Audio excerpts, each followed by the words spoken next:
talking today about identity. It's well known amongst many chiropractic leaders that what they call a lack of self-esteem is impacting the ability for most chiropractors to be as successful as they can be. But really, as a psychologist, we know that this really gets down more to a level of identity, who we believe that we are. When I was in elementary school, if you had asked me, what are you going to be when you grow up? Not what do you want to be, but what are you going to be? I said, I'm going to be an NFL running back, because today NFL is a passing game, but when I was a kid, it was a running backs game. This was Walter Payton. This was O.J. Simpson, before, when he was, not what he is now, but the actual football player.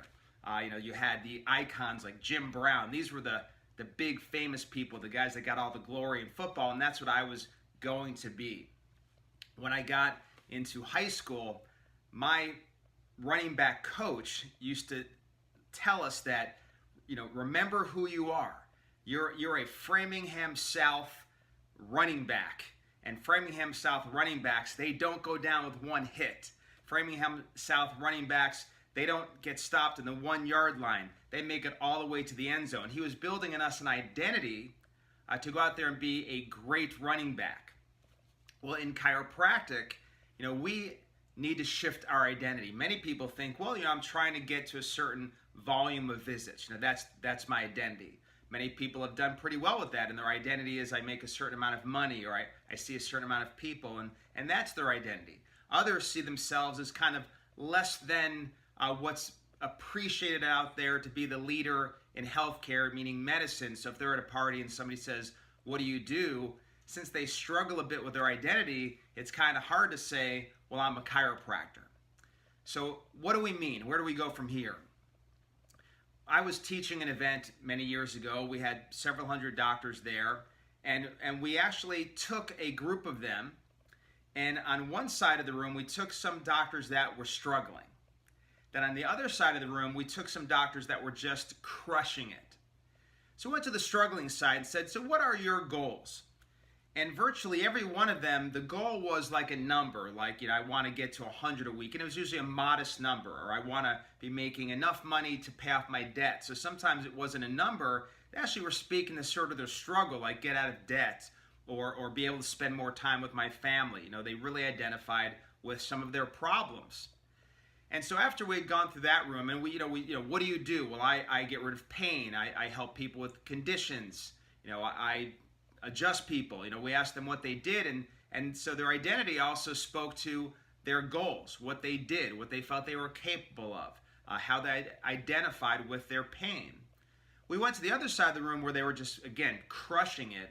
And I remember the very first person I asked, Dr. Chris, I said, what are your goals?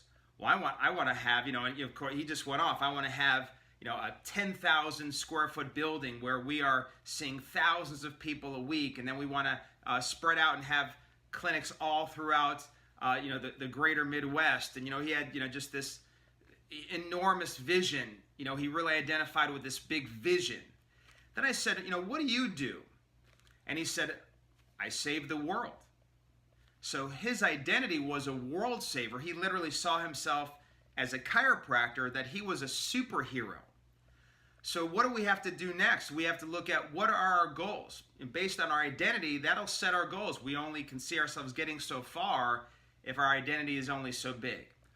What do you see yourself as far as what you do? Do you adjust people? Do you get people out of pain? Or are you saving lives? Are you changing the world? Now, what's your vision? Is it to transform healthcare all throughout the community, the state, and even the nation, maybe even change the world? Or is the vision just for, be out of debt, be stable, get to more soccer games? And none of these things are inherently bad, but it all has to do with your identity. For those that just today are facing the realities of life, that you got to go and trying to figure out how to reach more new patients. Maybe you've got some financial issues. Maybe you're not getting referrals. Maybe just life isn't what you thought it would be. As a chiropractor, maybe you need a shift in identity. Maybe you need to say to yourself, like we would say at Christ-centered chiropractic, that I am loved by God. I am more than a conqueror. I can do all things through Christ who gives me strength. In God, I have a friend who's closer than a brother. My Father God owns the cattle on 1,000 hills.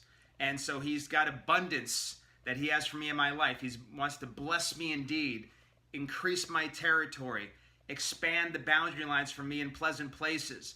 That we see ourselves as walking with Christ so that we can be strong and courageous, knowing that with God, all things are possible. We see ourselves as chiropractors, as the head and not the tail. We're the leaders in healthcare. We're the #1 solution to what pains the world today, body, mind, and spirit.